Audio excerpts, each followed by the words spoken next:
From Anshe Sfard Bethel Emeth Congregation, it's time to take 10 minutes for Torah with Rabbi Joel Finkelstein.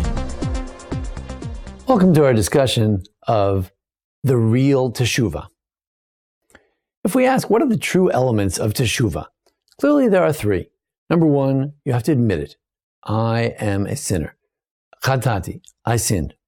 Number two, you have to feel bad about it. I mean, if you just feel like, it's no big deal, then you'll do it again. So you have to, nichamti, regret, boshti, even the element of shame, that I feel really yucky about having done that.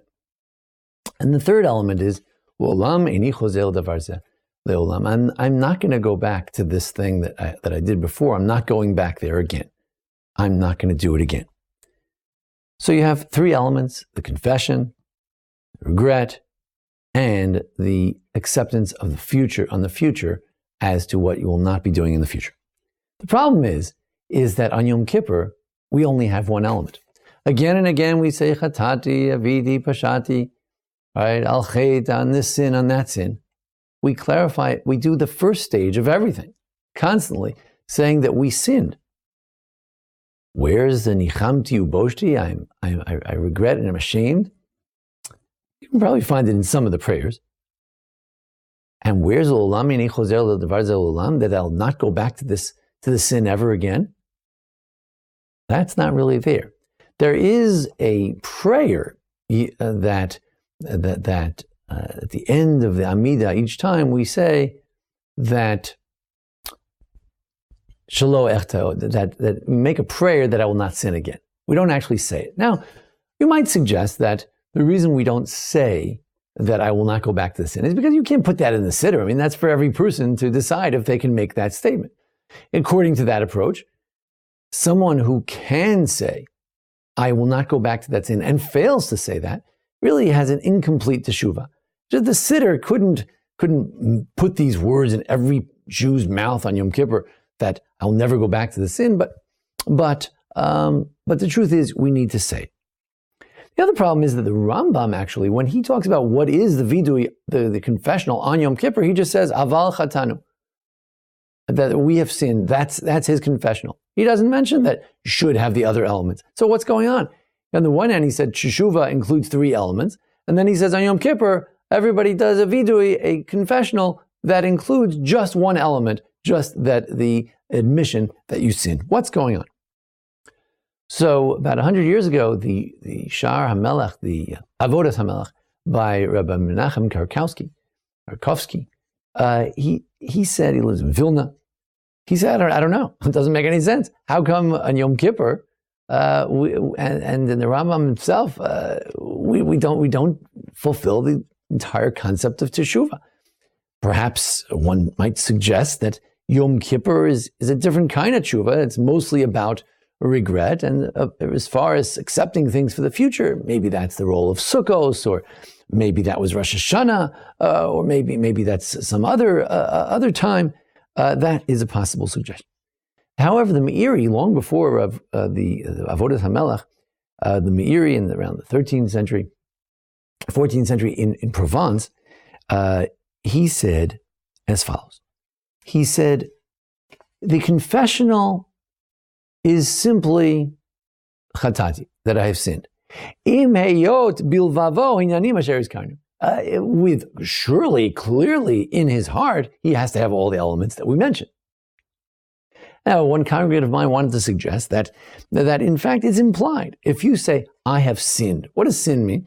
Chatati means hechti et hamatara, I missed the mark. Oh, so if you missed the mark, right, you did the wrong thing, so clearly you feel bad about it. You think it was wrong. And clearly, if you think that was wrong, clearly you wouldn't want to do it again. So perhaps all these things are implied. So they really have two different answers. The congregant's answer is that it's always implied.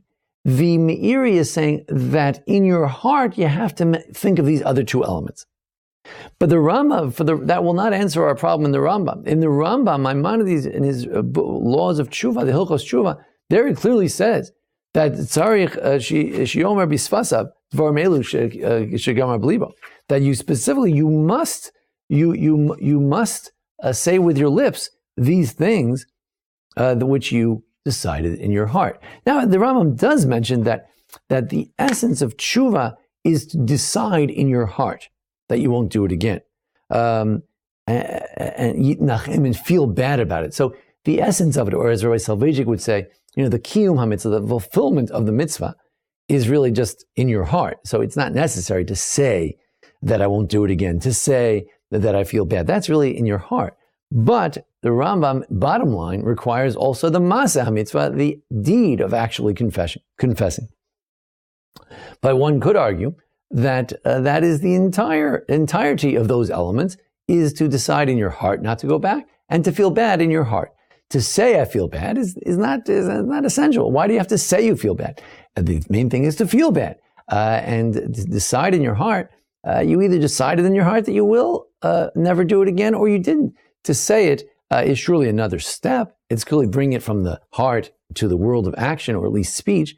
But perhaps it is so much related to the heart that it's just not necessary to go any further. So if we ask ourselves, what is Yom Kippur? What is Yom Kippur? For many, it's the confessional. It's to simply confess that we've done these sins. However, one might argue that that's not Yom Kippur. The Yom Kippur also includes, as the Meiri says, Im heyod bilvavo yanim sheres karnu. Certainly in your heart, you have to have these other elements that we mentioned. Yeah, in your heart, you have to feel bad about that which you're confessing. You can't just confess it. In your heart, you have to feel like, I'm really not going to do this again. I'm telling you, God, you're my witness, says the Rambam. I won't do this again. So let Yom Kippur not simply be a list of things you did last year. I mean, so what? That's it? Is it just about what you did last year? It needs really to have those other elements as well. An element of shame, yes, a real genuine shame, that it's not something I would want to do again. And it needs to have the element of Kabbalah al-Ha'atid, of something you accept on yourself for the future. If we do that, hopefully we'll have a real Yom Kippur, a Yom Kippur that has resonance not just in the past, but also has feet into the future. And with this, hopefully, we bless the Shnas Chaim B'Shalom, a year of life, peace, good things for us and of all of Israel. We wish everyone a Gemara Chasima Tova. Wish everyone to be sealed in the book of life. Thank you. Thank you for joining us here at the Anshe Sfard Bethel Emeth congregation for our discussion of Teshuva. Join us each week for discussions of the Parsha, how-to videos, Judaism for Dummies, Jewish for Dummies, and we thank our producer, Jason Lefkowitz, for today's show. Thank you. This has been 10 Minutes for Torah with Rabbi Joel Finkelstein. To learn more, visit ASBEE.org.